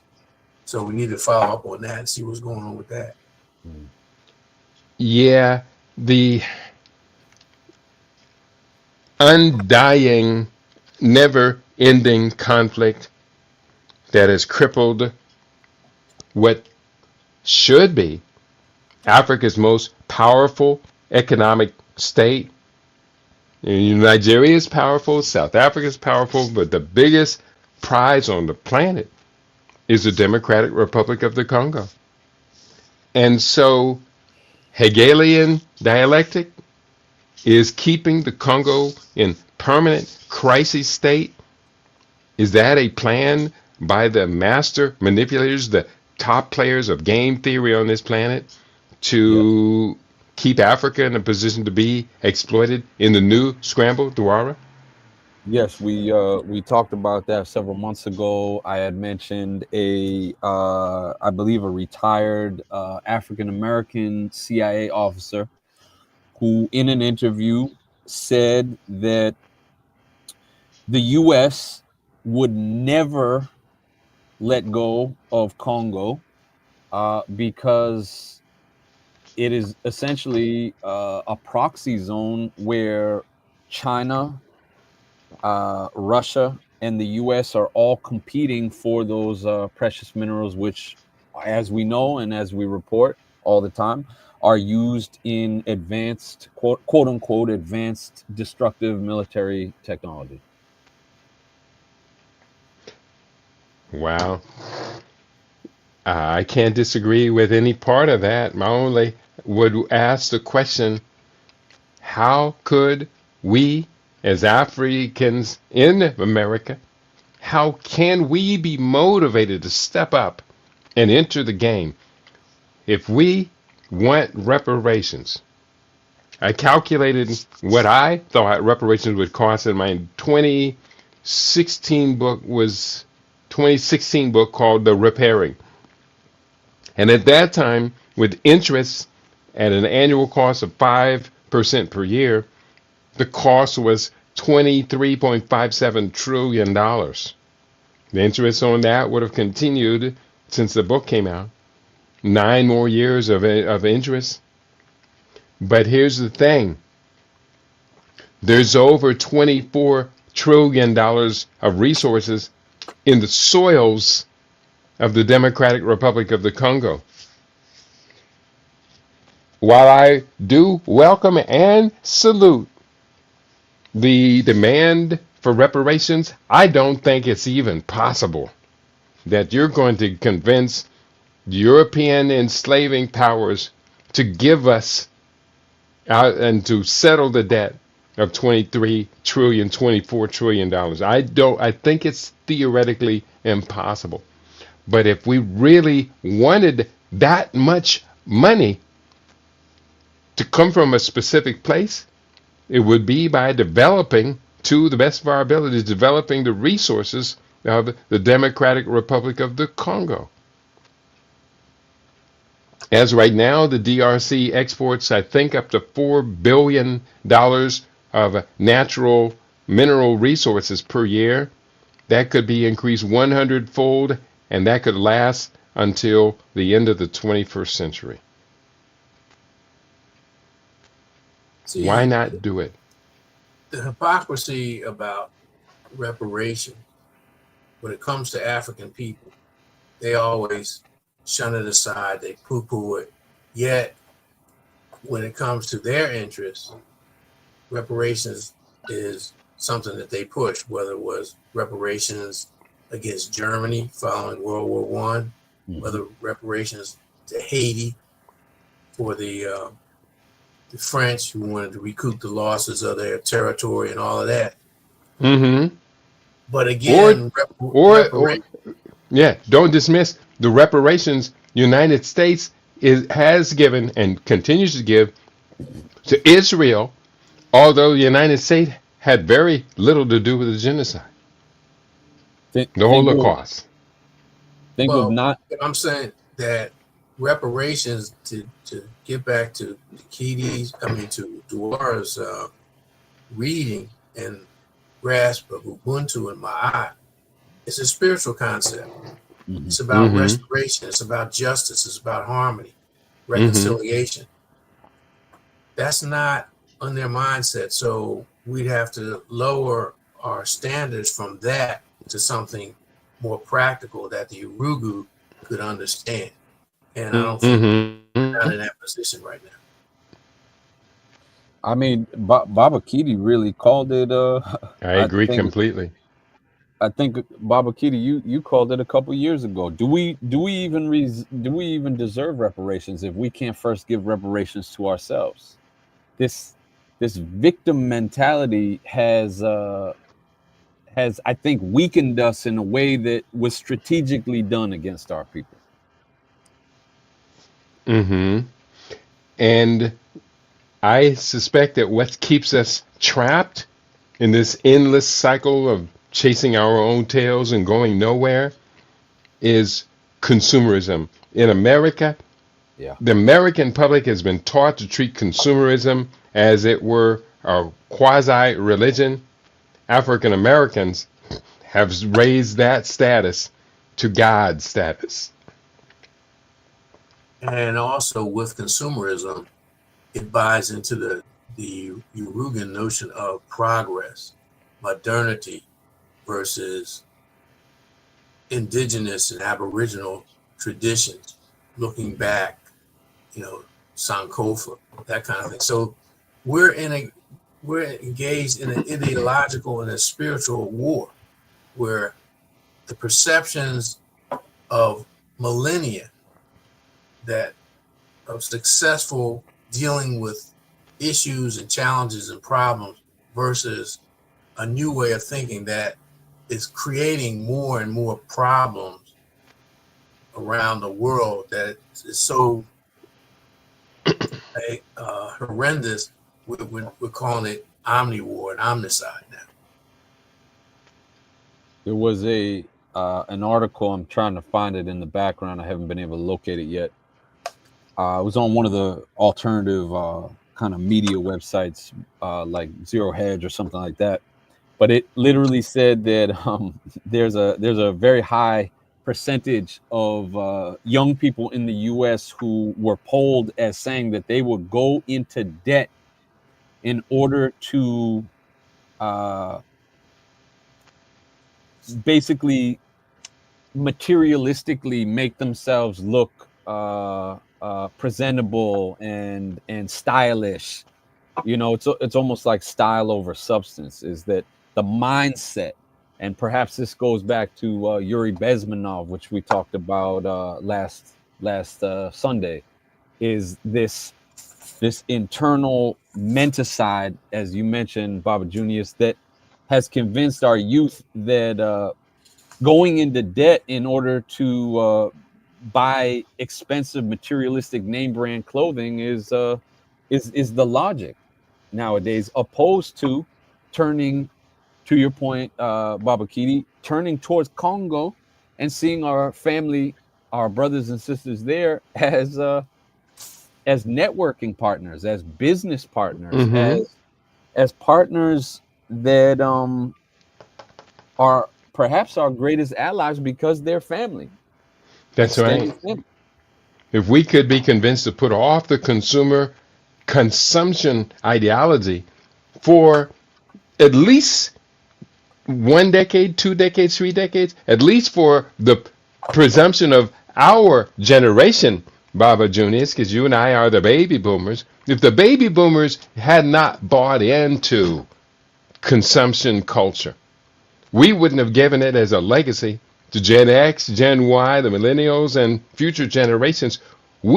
I take this personally, we've got to be responsible for killing that beast of consumerism and the desire to do anything and anything to anyone, including people who look just like us who are in much greater needs than us, Mm. so that we can get a new pair of gaiters or a pair of slip-on uh, dress shoes to match every purse in our women's closets.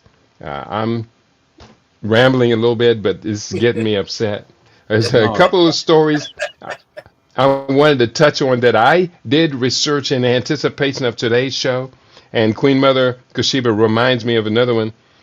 The South African ambassador was found dead. South African ambassador to France was found dead. I have that story up on my desktop. South African ambassador dies in hotel fall in Paris.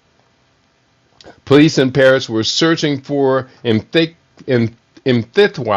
after his wife got a worrying message. Hours later, he was found dead at the Hyatt Hotel. Mthithwa was a fierce Zuma loyalist who had helped rescue Zuma's career in 2005 after his axing as deputy president by Thabo Mbeki. South Africa's ambassador to France, Nathi Mthethwa, has died after falling from the 22nd floor of the Hyatt Hotel in Paris, in which French authorities suspect was a suicide.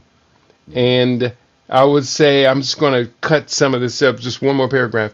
He was rewarded handsomely by a known Jacob Zuma loyalist who was pushed out and sent to France by Cyril Ramaphosa, who kind of wanted to remove Jacob Zuma loyalists away from Pretoria. Mthethwa was rewarded handsomely in 2008 after Zuma's victory over Mbeki at the ANC's elective conference in Polokwane. Mthethwa was appointed chief whip of the ANC.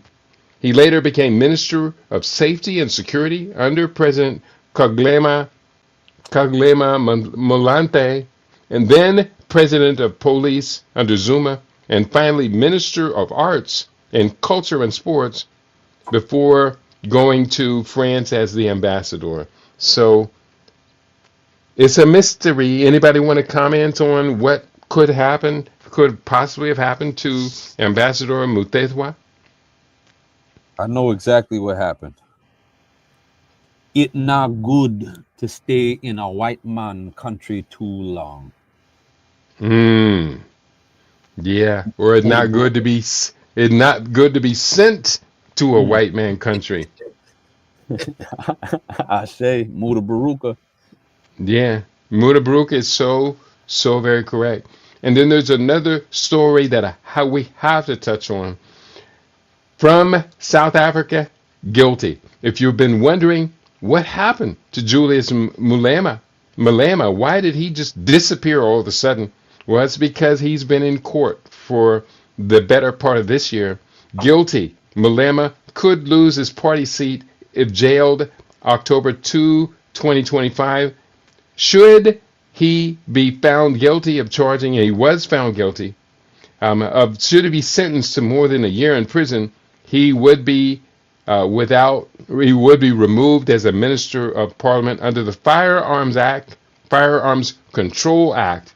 It is an offense to discharge a firearm in a public place or built-up area, or in a manner likely to endanger people or property. The offense carries the possibility of a jail sentence up to 15 years, though there is no mandatory minimum. He was filmed on video shooting an AK-47 at a rally of the EFF political party in the stadium. He grabbed a gun and shot it up into the air.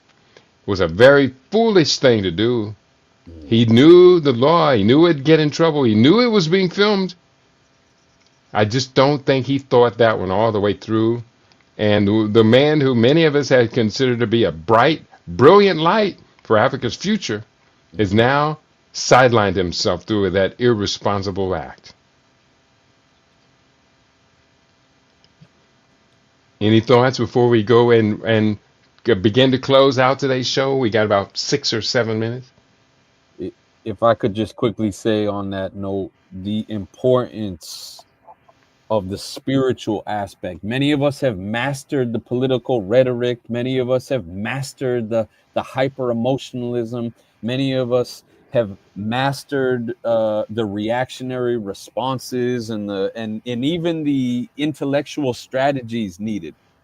But at the end of the day, the one thing that our ancestors put above all was good and gentle character, being a self-controlled, humble, graceful person, a person that the Yoruba say should be walking as if they have a basket of eggs on top of their head, walking through life gently upon the ground with measured steps.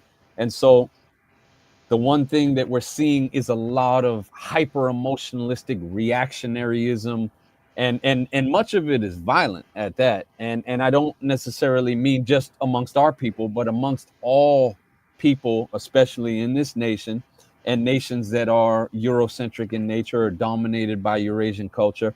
And so we must remind ourselves to do these practices of mindfulness and yoga and exercise and fasting, so we make sure we stay in that mindset of ma'at, not just being able to pontificate about Ubuntu or ma'at, but being able to have ma'at and Ubuntu be a very essential core of our inner being, and that's working off the higher self. Ashe. I say, very well stated. Um, One more comment, couple more comments. I'm going to close out the comment section here after these. Greetings, family, from Ed L. Mack. He says, why do we chase pretty, shiny things so? If they want to take our money out of our communities, they just start fishing for you, for us, with their goodies. And we're talking about that crass consumerism. I think he's absolutely right. Queen Mother Kashiba writes, Molima was working against the land separation movement, especially the Western Cape. A white judge sentenced him, so do not believe the hype. Well, courts are what they are, and the courts do what they do.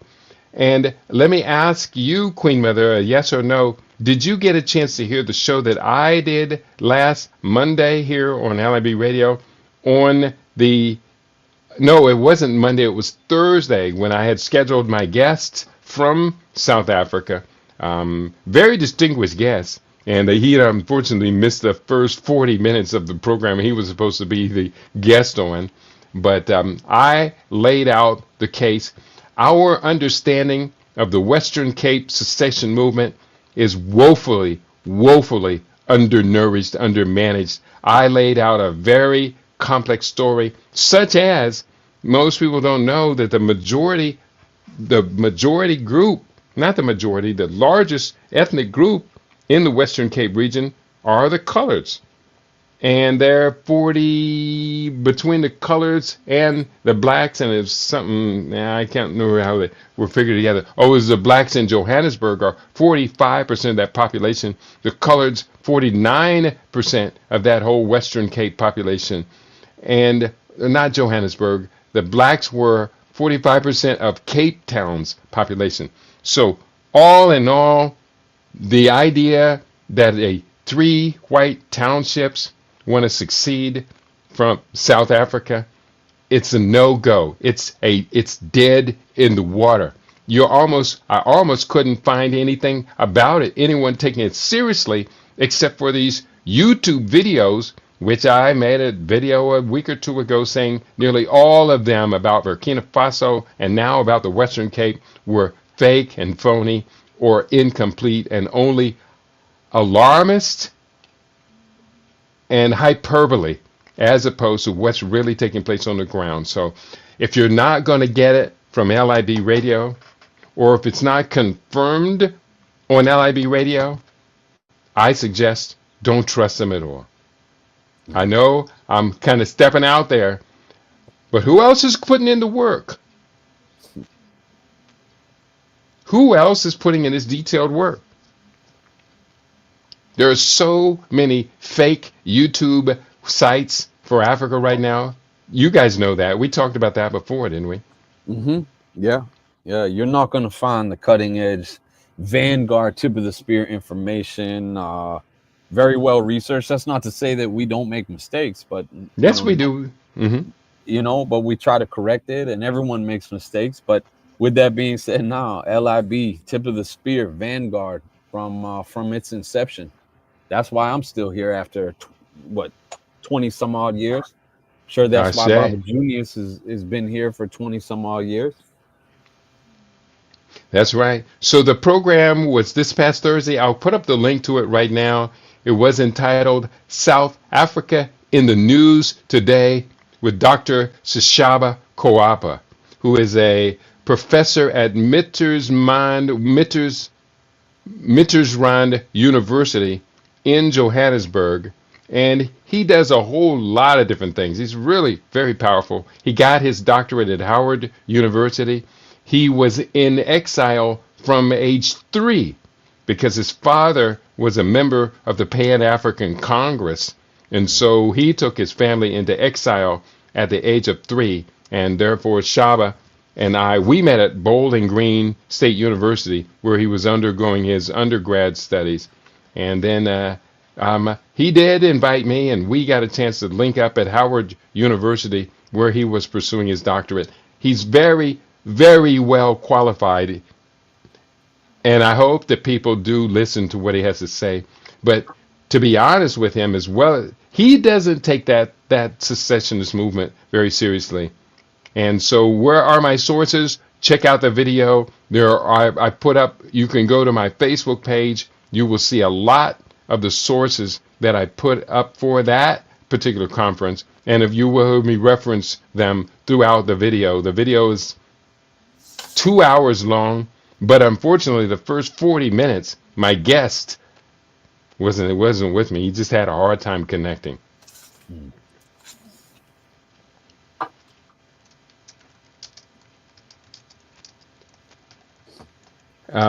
Final thoughts for today's show. We are at the time where we have to get ready to go. Well, I just want to close out by reminding our listeners and viewers, find it in their heart to support LIB Radio, what Kitty's doing here, because we need conscious, African-centered, righteous media, particularly as we move into this next phase of planned and deliberate chaos, so that at least we can have some well thought out and analyzed and scrutinized analysis and perspective on what is going on around the world, because otherwise we get lost in the sauce and the propaganda. Yeah, very good point. Thank you. Dwara, you have any final thoughts? Anything that we didn't yet get onto the table for today? I did want to end with some good news, which was always absolutely, and this is from the Good News Network. Living with purpose may protect your brain from dementia, shows huge new study. And just real quickly, it says that a new study published in the American Journal of Geriatric Psychiatry followed over 13,000 adults aged 45 and older for up to 15 years. Researchers found that people who reported a higher sense of purpose in life were about 28% less likely to develop cognitive impairment, including mild cognitive impairment and dementia.